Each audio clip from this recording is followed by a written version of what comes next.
ಯತ್ನಾಳ್ ಉಚ್ಚಾಟನೆ ನಿರ್ಧಾರವನ್ನ ಬಿಜೆಪಿ ನಾಯಕರು ಸಮರ್ಥಿಸಿಕೊಂಡಿದ್ದಾರೆ. ಯಾರೂ ಪಕ್ಷದ ವಿರುದ್ಧ ಮಾತಾಡೋದು ಒಳ್ಳೆಯದಲ್ಲ, ನಾವೆಲ್ಲ ಹೈಕಮಾಂಡ್ ನಿರ್ಧಾರಕ್ಕೆ ಬದ್ಧ ಅಂತ ವಿಪಕ್ಷ ನಾಯಕ ಆರ್ ಅಶೋಕ್ ಹೇಳಿದ್ರೆ, ನಮ್ಮ ಪಾರ್ಟಿ ಅಶಿಸ್ತನ್ನ ಸಹಿಸಲ್ಲ ಅಂತ ಸಾಬೀತು ಮಾಡಿದೆ ಅಂತ ಸದಾನಂದ ಗೌಡರು ಹೇಳಿಕೆ ಕೊಟ್ಟಿದ್ದಾರೆ. ಎಲ್ಲ ಒಟ್ಟಿಗೆ ಹೋಗಬೇಕು ಅಂತೇಳಿ ಬಹಳ ಪ್ರಯತ್ನಗಳನ್ನು ನಾನು ಮಾಡಿದ್ದೀನಿ. ನಮ್ಮ ಪಕ್ಷದ ಹಲವಾರು ಹಿರಿಯ ಮುಖಂಡರು ಕೂಡ ಒಟ್ಟಿಗೆ ಹೋಗಬೇಕು. ಯತ್ನಾಳ್ ಅವರ 6 ವರ್ಷಗಳ ಕಾಲ ಉಚ್ಚಾಟನೆ ಮಾಡಿರುವಂಥ ಸುದ್ದಿನೂ ಕೂಡ ನನಗೆ ಹೇಳಿದ್ರು. ಸೊ ಎಲ್ಲ ಒಟ್ಟಿಗೆ ಹೋಗಿದ್ದರೆ ಚೆಂದಾಗಿತ್ತು. ಆದರೆ ನಮ್ಮ ಕೇಂದ್ರದ ನಾಯಕರು ಏನು ತೀರ್ಮಾನ ತೆಗೆದುಕೊಂಡಿದ್ದಾರೆ ಆ ತೀರ್ಮಾನಕ್ಕೆ ನಾವೆಲ್ಲರೂ ಕೂಡ ಬದ್ಧರಾಗಿರಬೇಕಾಗ್ತದೆ. ಯಾರು ಕೂಡ ಪಕ್ಷದ ವಿರುದ್ಧವಾಗಿ ಮಾತಾಡುವಂಥದ್ದು ಒಳ್ಳೆಯದಲ್ಲ. ಪಕ್ಷದ ನಿರ್ಣಯ ನಾನು ಯಾವಾಗಲೂ ಹೇಳ್ತಿದ್ವಿ, ಹೈಕಮಾಂಡ್ ನಿರ್ಣಯ ತಗೊಳ್ತದೆ, ನಾವೆಲ್ಲರೂ ಒಪ್ಕೋಬೇಕಾಗತ್ತೆ ಅಂತ. ಅದನ್ನು ನಾವೆಲ್ಲರೂ ಪಾಲಿಸಿ ಬರುವಂಥ ದಿನಗಳಲ್ಲಿ ಇನ್ನೂ ಯಾವುದೇ ರೀತಿಯ ಪಕ್ಷಕ್ಕೆ ನಷ್ಟ ಆಗದ ರೀತಿಯಲ್ಲಿ ನಾವು ಒಗ್ಗಟ್ಟಿನಿಂದ ಕೆಲಸ ಮಾಡುವಂಥದ್ದು ಅವಶ್ಯಕತೆ ಇದೆ. ಶಿಸ್ತು ಸಮಿತಿ ಈ ನಿರ್ಣಯ ತೆಗೆದುಕೊಂಡಿದೆ. ನಮಗೆ ಶಿಸ್ತು ಸಮಿತಿ ನಮಗೇನು ವಿಚಾರಗಳನ್ನು ಹೇಳಿಲ್ಲ, ವರಿಷ್ಠರು ಕೂಡ ವಿಚಾರ ಹೇಳಿಲ್ಲ. ತಿಳ್ಕೊಬೇಕಾಗತ್ತೆ ಯಾವ ಸ್ಪೆಸಿಫಿಕ್ ಕಾರಣಕ್ಕಾಗಿ ಇದೆ ಅನ್ನೋದನ್ನು ತಿಳ್ಕೊಬೇಕಾಗತ್ತೆ. ಎಷ್ಟೇ ದೊಡ್ಡವರಾದರೂ ಕೂಡ, ಎಷ್ಟೇ ಒಂದು ದೊಡ್ಡ ಸಮುದಾಯದವರಾದರೂ ಕೂಡ ಡಿಸಿಪ್ಲಿನ್ಗೆ ನಮ್ಮಲ್ಲಿ ಕಾಂಪ್ರಮೈಸ್ ಇಲ್ಲ ಅಂತ ಹೇಳುವಂಥದ್ದನ್ನು ತೋರಿಸಿಕೊಟ್ಟಿದ್ದಾರೆ. ಇದು ಸಾಮಾನ್ಯ ಕಾರ್ಯಕರ್ತನಿಗೆ ಒಂದು ರೀತಿಯಲ್ಲಿ ಆತ್ಮಸ್ಥೈರ್ಯ ತುಂಬಿದೆ. ನಮ್ಮ ಒಟ್ಟಿಗಿದ್ದವರು ಏನೋ ವ್ಯತ್ಯಾಸಗಳಾಗಿದೆ, ಅವರನ್ನು ಸರಿ ಮಾಡಬೇಕು. ಯತ್ನಾಳರನ್ನು ನಾನೇ ಸಸ್ಪೆಂಡ್ ಮಾಡಿದ್ದೆ, ಮತ್ತೆ ತಗೊಂಡಿಲ್ವಾ?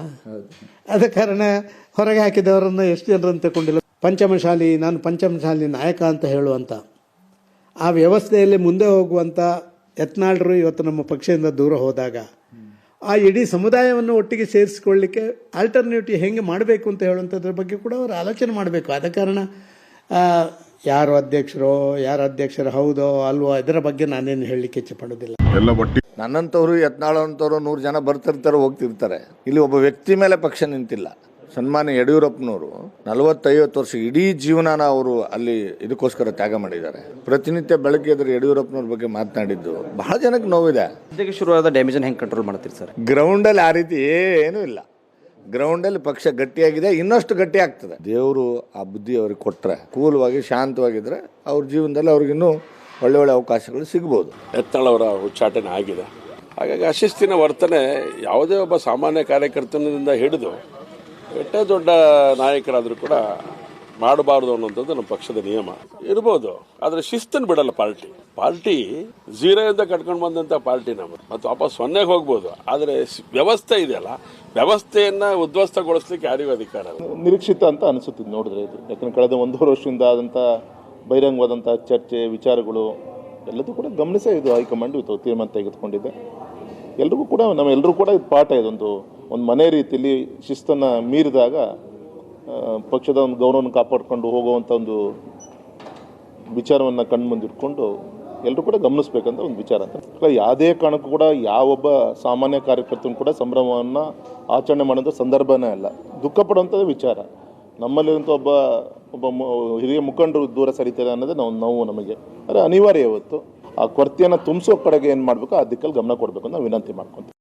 ಸನ್ಮಾನ್ಯ ಮಾಜಿ ಕೇಂದ್ರದ ಮಂತ್ರಿಗಳು, ಅಲ್ಲಿ ಶಾಸಕರು, ಒಂದು ಲಿಂಗಾಯತ ಪಂಚಮಶಾಲಿಯ ನಾಯಕರನ್ನು ಪಕ್ಷ ಉಚ್ಚಾಟನೆಯನ್ನು ಮಾಡೋಂಥ ಕೆಲಸ ನಿರ್ಧಾರವನ್ನು ರಾಷ್ಟ್ರೀಯ ನಾಯಕರು ತಗೊಂಡಿದ್ದಾರೆ.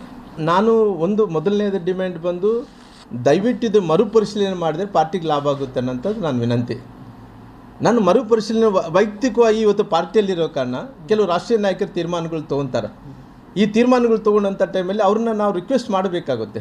ಇವತ್ತು ನಾನು ಪಾರ್ಟಿಯನ್ನು ವಿರುದ್ಧವಾಗಿ ಇವಾಗ ಯತ್ನಾಳ್ ಅವರು ಕೂಡ ಪಕ್ಷದಲ್ಲಿ ಮೊದಲಿಂದ ಕೂಡ ಅಟಲ್ ಬಿಹಾರಿ ವಾಜಪೇಯಿ ಅವ್ರ ಕಾಲದಿಂದ ಕೂಡ ಇಡೀ ದಕ್ಷಿಣ ಭಾರತ ದೇಶದಲ್ಲಿ ಮೊದಲ MP ಆಗಿದ್ದು ಪಕ್ಷಕ್ಕಾಗಿ ದುಡಿದರು. ಆದರೆ ಒಂದು ಪಕ್ಷದ ಒಂದು ಕಟ್ಟುನಿಟ್ಟಲ್ಲಿ ಒಂದು ಕ್ರಮಶಿಕ್ಷಣ ರಹಿತವಾಗಿ ಅವರು ನಡ್ಕೊಂಡಿದ್ದಾರೆ ಅನ್ನೋ ಕಾರಣಕ್ಕೆ ಇವತ್ತು ಪಕ್ಷ ಅವರನ್ನು ಪೂರ್ತಿ ಪಕ್ಷದಿಂದ ಎಕ್ಸ್ಪೆಲ್ ಮಾಡಿರುವಂಥದ್ದು. ಸೊ ಪಾರ್ಟಿ ಅವರಿಗೆ 2 ಬಾರಿ ಅವಕಾಶ ಕೊಟ್ಟಿದ್ದರು. ಬಟ್ ಆದರೂ ಕೂಡ ಇವತ್ತು ಪಾರ್ಟಿ ನಿರ್ಣಯನೇ ಅಂತಿಮ. ಸೊ ಯಾರ್ಯಾದರೂ ಕೂಡ ಪಕ್ಷದ ಒಂದು ನಿರ್ದೇಶನದಂತೆ ಪಕ್ಷದ ಇತಿಮಿತಿಗಳಲ್ಲಿ ಕೆಲಸ ಮಾಡುವಂಥ ಒಂದು ಪ್ರಯತ್ನ ಮಾಡಬೇಕಾಯಿತು. ಇವತ್ತು ಯಾರನ್ನೇ ಪಾರ್ಟಿ ತೋರಿಸಿದ್ರು ಕೂಡ, ಇವರು ಅಧ್ಯಕ್ಷರು, ಇವರು ಮುಖ್ಯಮಂತ್ರಿಗಳು ಅಥವಾ ಇನ್ನೊಂದು ಏನು ಹೇಳಿದ್ರು ಕೂಡ ಪಕ್ಷದ ಒಂದು ಶಿಸ್ತು ಅಂದ್ರೇನು, ಪಕ್ಷದ ಒಂದು ಇತಿಮಿತಿಗಳಲ್ಲಿ ನಾವೆಲ್ಲರೂ ಕೂಡ ಪಕ್ಷಕ್ಕೋಸ್ಕರ ನಾವು ಕೆಲಸ ಮಾಡಬೇಕಾಗಿತ್ತು. ಎಲ್ಲೋ ಅವರು ಒಂದಿಷ್ಟು ಎಡವಿದ್ರು ಅನ್ನೋದು.